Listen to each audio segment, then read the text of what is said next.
Okay,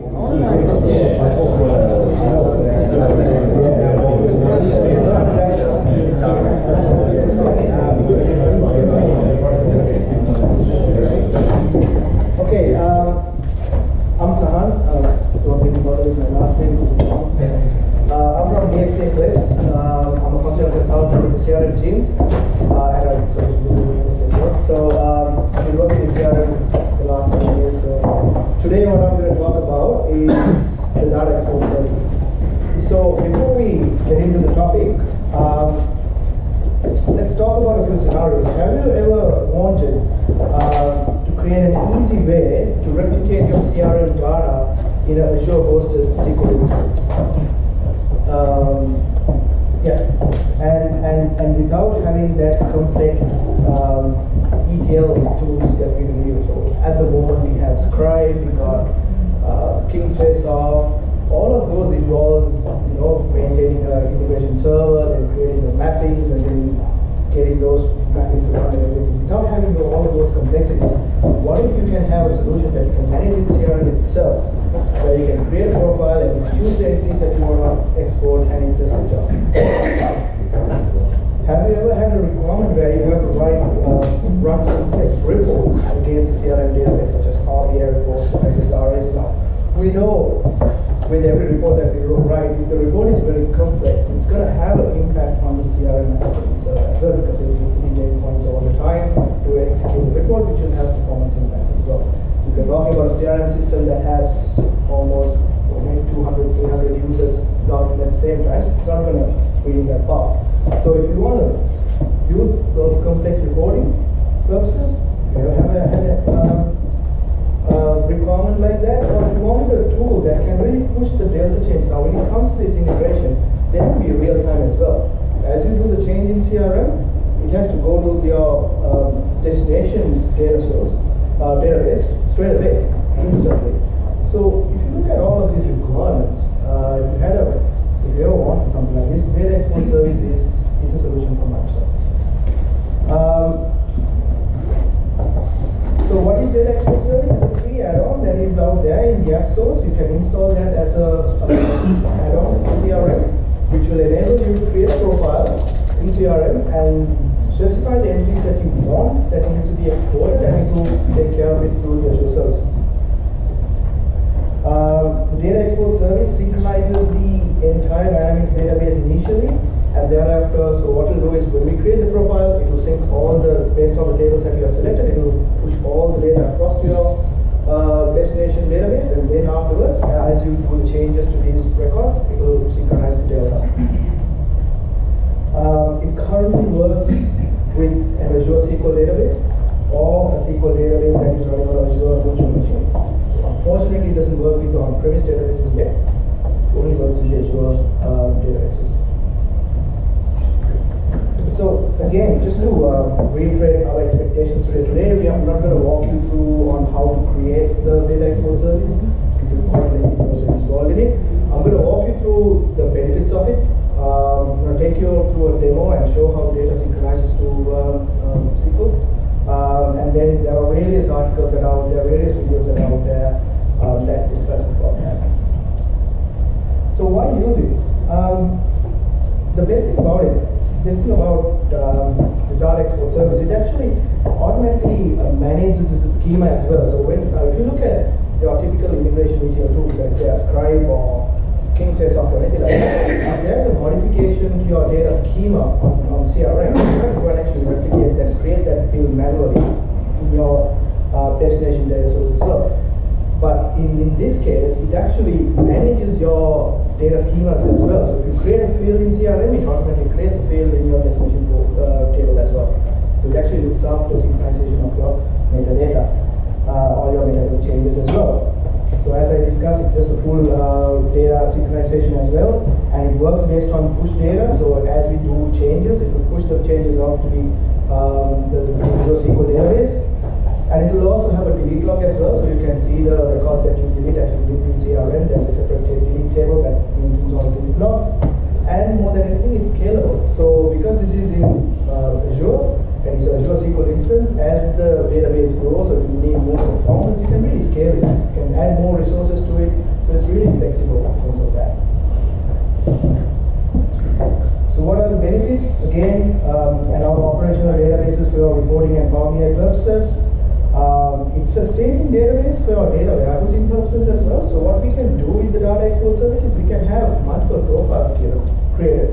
So if you have multiple CRM instances or even AX instances, if you want to get the data into a single repository, you can do that. And it will be perfect for your data warehousing purposes. And also for your machine learning algorithms, for the machine learning to go through the data sets and learn and analyze that data. This is a very, very good option. Again, for read-only data, read-only workloads that we have, so if there's a requirement where we have to read data from the CRM database, and we have if these again come constantly, if we write it against the CRM database, it will constantly hitting the endpoints which will have performance impacts. Rather than that, you're totally isolating that performance concerns to an external database, and that will be the database that will keep hitting all the time. This is again, we are giving the control of this data to the customer. So all your legacy SQL, I mean, with the fact that we are going to the cloud, it's all well and good, it's nice, but there are some feature compromisation that we have to do. That means you don't have access to the backend SQL database. Right? And some of the customers who are used to the typical way of writing reports, SSRS reports and everything, they kind of use that capabilities. But with this, it actually gives them that control over the database, so they can write whatever reports they want, and they have total access to the database, CRM database. Mind you, this is not a backup with a mechanism of backing up, or this is not a way where we can restore this table back to CRM. It's only for data exporting and warehousing purposes. So don't get confused with the fact that okay, we are replicating the database, now we have a backup. It's different. So backing up is still through your normal Microsoft backing up series. And this is the thing I love about CRM, although it goes to the cloud concept, it's still keeping, Microsoft still makes the process easy for your legacy customers who's coming from on-prem to the cloud. It makes the transition very easy, and it's also keeps them in mind as well. They're actually listening to the on-prem customers and giving them the same functionality that they have. That is what they're ultimately doing with it, and that's the thing I love about the data export service. So what do you need to have in terms of getting the data export service up and running? Obviously, you need a D365 online instance. You need a Azure SQL database subscription with the necessary permissions. So obviously, we will be writing the data into the Azure SQL database. We need to give the right permissions to it. And Azure keyboard. So if you look at it, we have CRM running on Office 365, and we got the Azure database hosted in Azure. So somewhere we have to store the connection details to make sure that CRM talks to this database and writes data in. That's where basically we store the connection strings and all the passwords that we have the database user has to be stored, and we use the Azure Vault keyword to store those details. So we need a Azure keyword subscription, and obviously you need to install the data export solution in your CRM online instance. And then what we have is finally for the entities that you want, I guess for the out-of-the-box entities that are there, this is all enabled. So in your entity metadata, there's a tick you have to do that says tracking enabled. You have to make sure you tick that. That way the entity gets exposed to the data export profile so you can use it.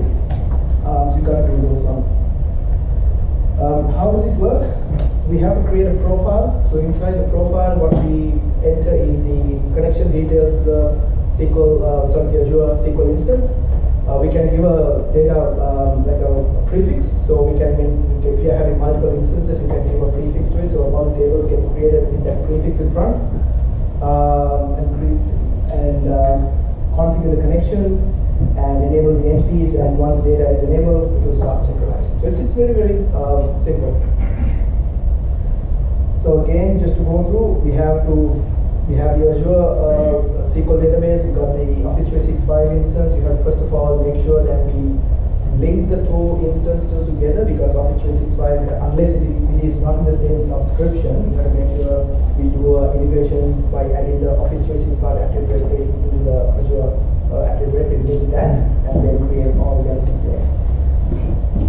So let's go through the a few screenshots I took. So with the SQL database, you go to the Azure portal, create a SQL database just like this, so you can have the option of creating multiple pricing tiers.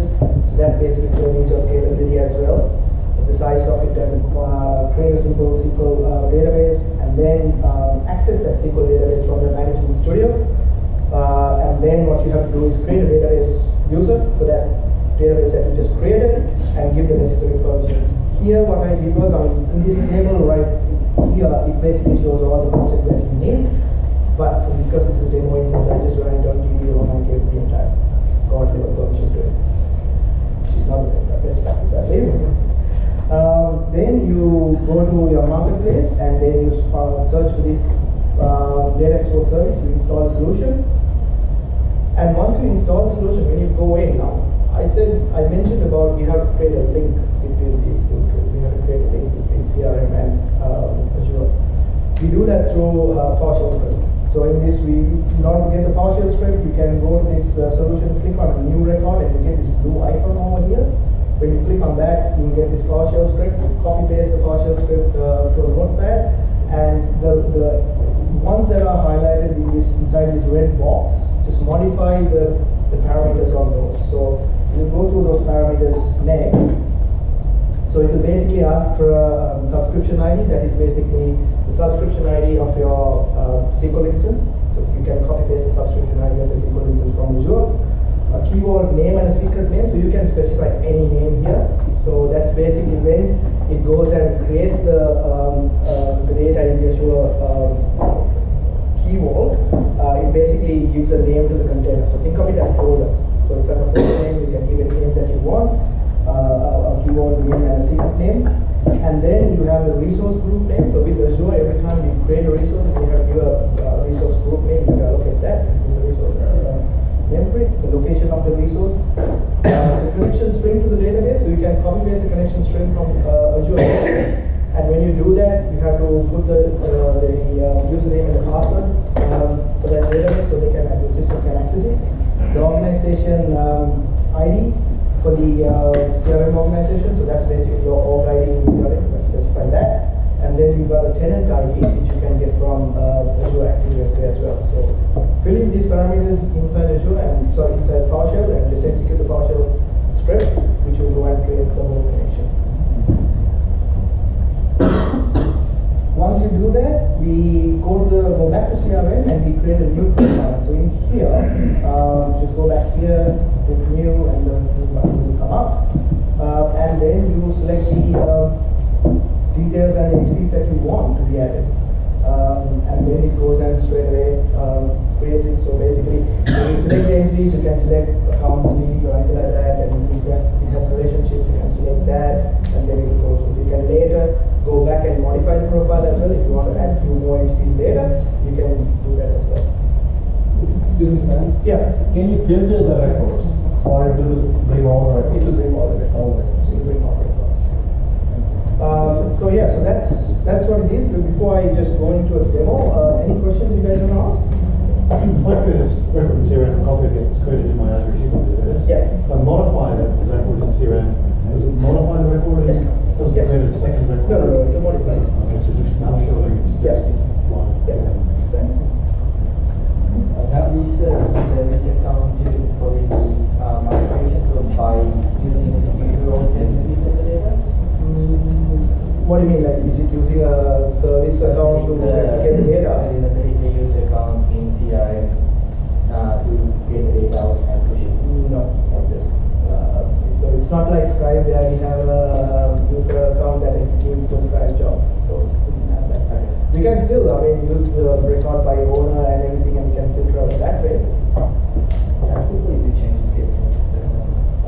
Quite instantly. I'll show you in a demo how fast it goes. So matter of like less than a minute, it will do that. Yeah. You can change that as well. Pardon? How quickly it syncs, you can modify that. No, you don't have control over that. So it doesn't put everyone necessarily online. No, it's so because it's constantly as it goes, it pushes it out. It doesn't. You can't do the batch processing. You can have the batch processing function. do we need to select entity always, or we can specify a view as well, like whatever view is showing, just update that? The question, I always select the entity, not by view, actually not by view, it's always the entity, so it takes the entire entity metadata across, it's not the view, it's the entity.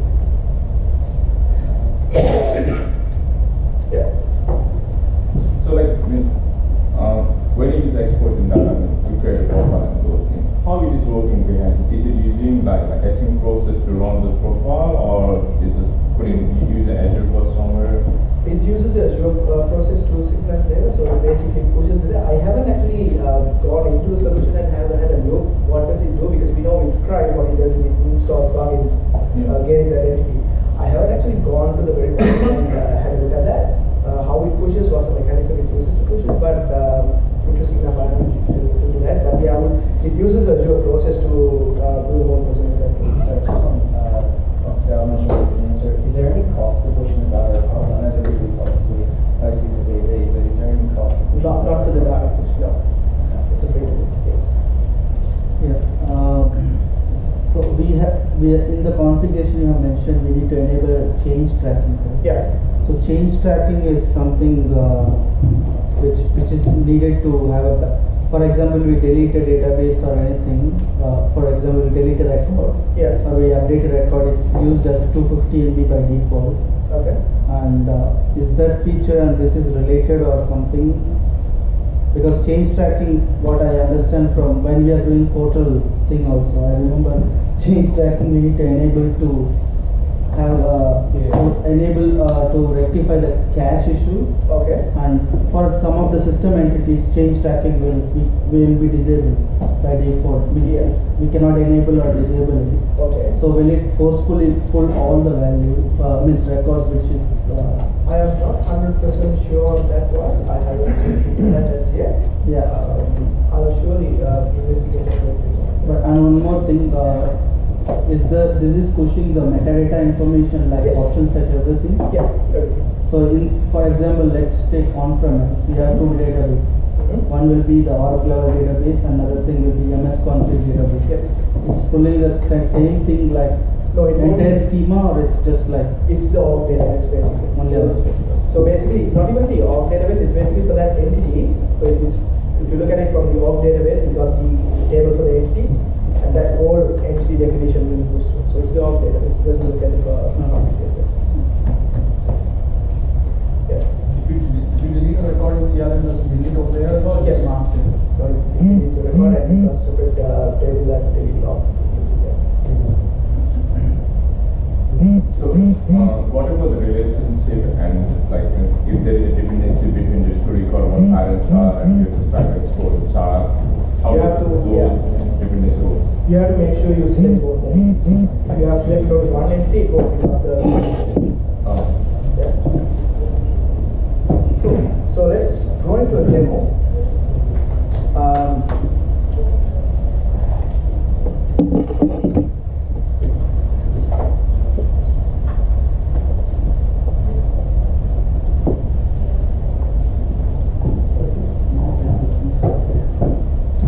So here what I have is, I'll first go into the Azure portal. So in there you can see I have created a SQL database. So this is my SQL database I just created. So here I can see this is the subscription ID I mentioned before. So when you create that PowerShell script, you need the subscription ID, you take that from here. If you want to connect to this SQL server via your SQL Management Studio, you can use this server name to connect. And so I go into my key vault. Where is that?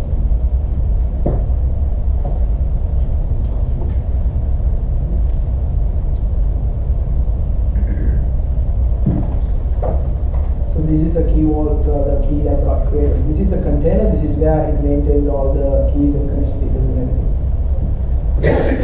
So if I want to access this database, I've gone into my SQL Management Studio and I've accessed it. So if I expose the tables, I can see I'm only enabling the account table for the time being, and if I run it, I can see all the accounts that I have in the system. So basically have synchronized all the metadata that is associated with this account table. If I go back to CRM,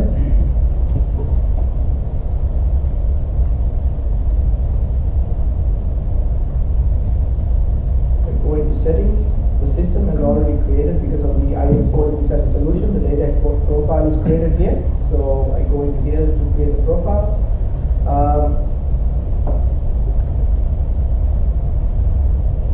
Second.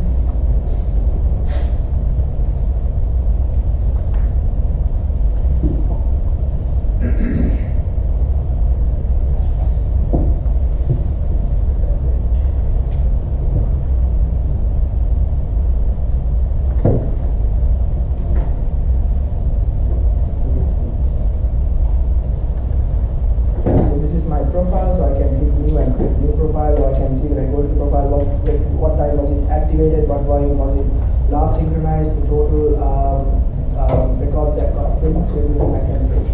So if I click on the profile here, once it decides to open,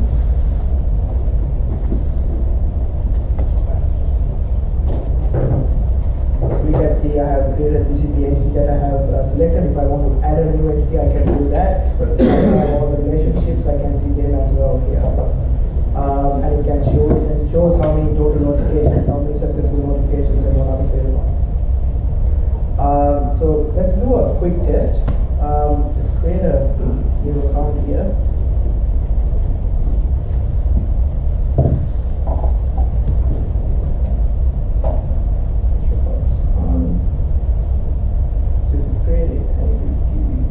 Second or so should synchronize. Refresh.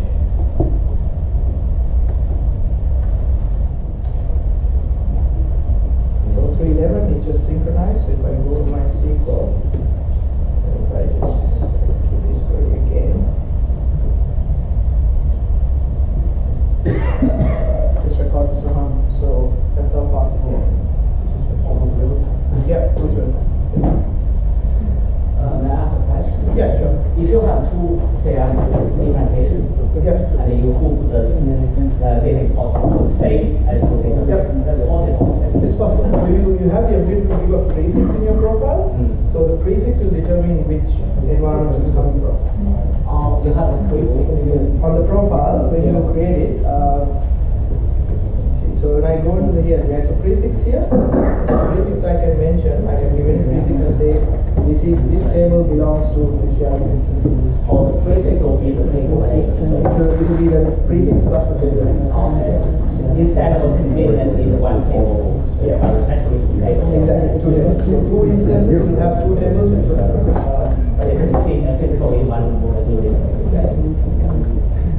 And should that would work for custom entities as well? Yes, that's and also the metadata will Yes, exactly. So if I go into this SQL database here, I can see all the metadata is synced. So I can see all the keys, I can see the columns, everything. I can see it here. So all the the form definitions are always kind of what do you mean by the form definitions? Like the views? yeah, form definitions. Yeah, the views But are. this is a custom statement, right? Yeah. So views will be taken off as well. So the entire table definition. That's your field definition. Exactly. So what about the metadata? Like for quick case, we just have an integer. How do we know what the integer value is? Because the string map up to. I think it will. It synchronizes the pixels as well, Raj. But it is only a integer, right? Like what about the text of that? Because we got like 5 values. Yeah. It's got 800001. It's got 8001 or it's going to be the text of it.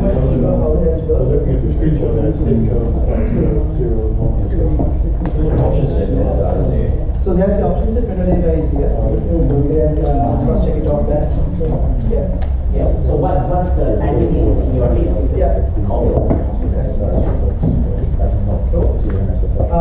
So that's in a nutshell the data export service. I've written Any major downsides to it? Any major limitations that you wish? Microsoft Universe? I guess the batch processing part is something that would have been nicer if we would have had that. I haven't really implemented this in a practical scenario as a customer.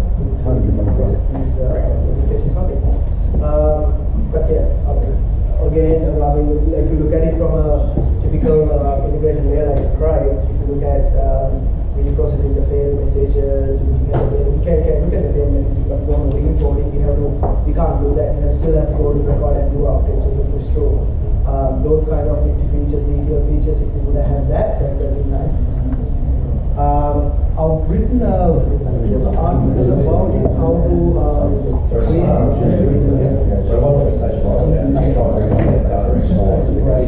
yeah, one of the things. No, what happens is when you want to bring up the data export profile, you enable pop-ups. Oh, fantastic. Oh, really? Oh, It's constantly very low. Oh, really? Okay. I actually.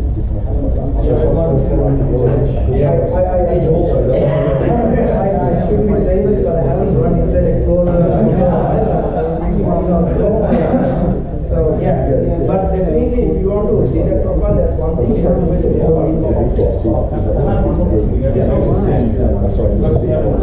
yeah. We need to remember that this account is actually not a primary contact, and that should be, and you have to give it that contact as well. No, it doesn't. So if you let's say you have an account as a primary contact, you don't select the contact, you go and bring that stuff. So I've written a complete article, so that basically shows you everything about linking that to directories to get the whole thing running, which is good. So refer to the article. It's great. So you mentioned that I could use this staging for my data